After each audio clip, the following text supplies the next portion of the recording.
Democratic Congresswoman Lois Frankel of Florida is co-chair of the Democratic Women's Working Group, and she's with us from West Palm Beach. Thank you so much for being with us, Congresswoman. Great to be with you, Brianna. So where are you on the issue of impeachment right now? Well, I think I probably am where most of the Democrats are in our caucus. We had a long conference call yesterday, and here's my feeling. Number one, I am very alarmed what I read about Russia's interference in our elections. They try to sabotage our democracy. They're still trying to do it. I'm concerned that the president won't even acknowledge it and is doing nothing about it. And number two, it seems to me, from what I have read and what I've heard, the president has engaged in substantial obstruction of justice. And I think it is appropriate that our investigatory committees proceed to try to get to the truth, subpoena the witnesses and take testimony and get the documents that they need, and they should move forward. In the meantime, what I want people to know is that for most Democrats, including myself, we are not focused on the Mueller investigation of the report. I mean, we acknowledge its importance, but we're dealing with everyday bread and butter issues, our For the People agenda, trying to lower the cost of health care and making sure people, when they go to work, they can earn a decent wage. Those are the kinds of things that most of us are focused on every single day. So I hear the but there, but we would rather be focused on other things, focus on the agenda, focus on the Democratic agenda, have a message for voters. But what do you say to, for instance, Senator Warren, who's saying she's really taking the strongest position here? Quote, there is no political inconvenience exception to the United States Constitution. What do you say to that? Well, here's what I say. I'm saying that we are going to do our constitutional duty. We're going to take the responsibility, and I know the leaders in our judiciary and our oversight committees are taking the steps to issue the subpoenas and call the witnesses so that we can get to the truth. And I think most of us Democrats have the patience to let that play out. So Congresswoman Tlaib, Omar, and Ocasio-Cortez, who are rather outspoken members of the freshman class, have signed on to this impeachment inquiry. Speaker Pelosi is saying, as you appear to be saying here, hold off at this point. And I know you are known to counsel the freshman members. I almost want to laugh when I say that, because the caption in the USA Today recent profile on you said basically even when they don't want you to. So you tell them what you think. What would you tell them in this instance where you're not seeing eye to eye with, for instance, Congresswomen Tlaib, Omar, and Ocasio-Cortez?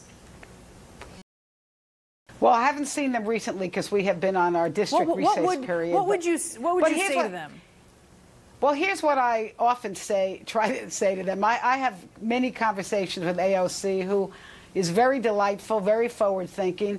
And here's what I remind them is that, listen, it's okay to have your individual advocacy and opinion, but to remember you are on a team, and everything that you say is coming back to all of us. And that's usually what my advice is when they seem to be a little bit on their own.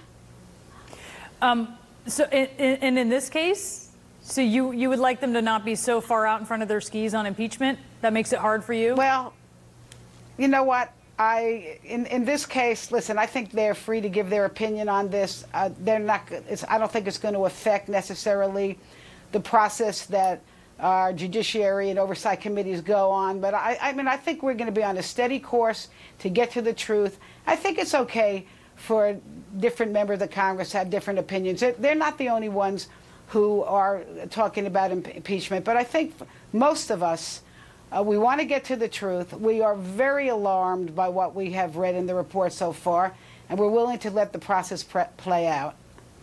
So I want to, speaking of freshman Democrats, the Senate Majority Leader Mitch McConnell is setting his sights on blocking some of their plans. For instance, the Green New Deal. He is calling this socialist. He says he's going to be the Grim Reaper for legislation like the Green New Deal. Do you worry? Because I know you've said that some of these members, or at least one of these freshman members, has caused you anxiety.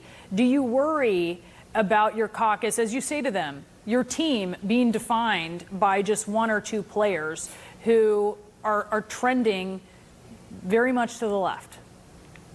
Well, let me just say this. I think AOC has a lot better ideas than Mitch McConnell. That's for sure. My pushback was on that anti-Semitism situation. But listen, it's no surprise. With Congresswoman Omar, I just want to be clear, with Congresswoman Omar, not AOC. Yes. Yeah, thank you for that. It's no surprise. Mitch McConnell, really, we're talking about obstruction. He obstructed President Obama for 4 years there.